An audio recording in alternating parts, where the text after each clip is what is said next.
Қазақша сөйлегенде кезінде екпін болған. Мен қазақша білетінмін, бірақ сөйлеу маған қиын болды. Очень тяжело было раскрыться. Учить язык – это большой труд. То есть мы же должны начать разговаривать на казахском языке, не стесняясь. Дегенмен өзім ойымды еркін жеткізе алмаймын. Әрине, шағын базалық деңгей болды. Тогда она не умела вообще на казахском разговаривать, даже не понимала то, что я говорю. Қазақ тілін еркін сөйлеуді үйренгеніме өте қуаныштымын. Ең бастысы, мен көп қазақша сөздерді үйрендім. Асимай маған көмектесті. Асимай, сізге көп рахмет. В групповых занятиях Анастасия сейчас понимает остальных, и у нее очень хорошие успехи в переводе и понимании текстов. Біріншіден, мұғалімдерге Айгүл мен Асимай менің отбасыма, әріптестеріме кіммен қолдайды, кіммен қазақша сөйлеседі.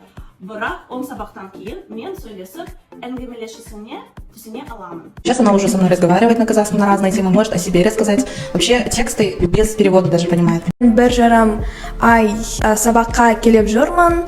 Мен қалай сөйлемдер құрау үйрендім. Язык дает очень большой опыт. И там я уже хожу 3 месяца. Я вам советую сюда походить. Менің үшін сабақтар өте қызықты, көңілді және мазмұнды өтті. Алғашында біз онымен грамматика оқыдық.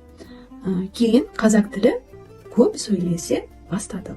На уроках мы проходим разные темы, мы обсуждаем, записываем новые фразы. Біздің тобымызда мен сияқты қазақтар да бар, басқа ұлттар да бар. Әр сабақта өзекті тақырыптары оқимыз. На уроках мы слушали песни, проходили грамматику и переводили тексты. Профессии, проходили облик человека, время.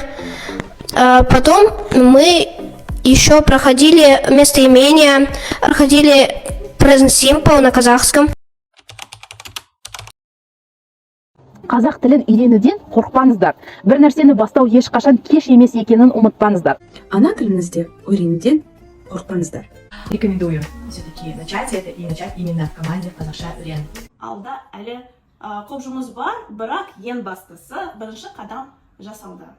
Давайте сломаем стереотипы, что люди славянской внешности очень редко говорят на казахском языке.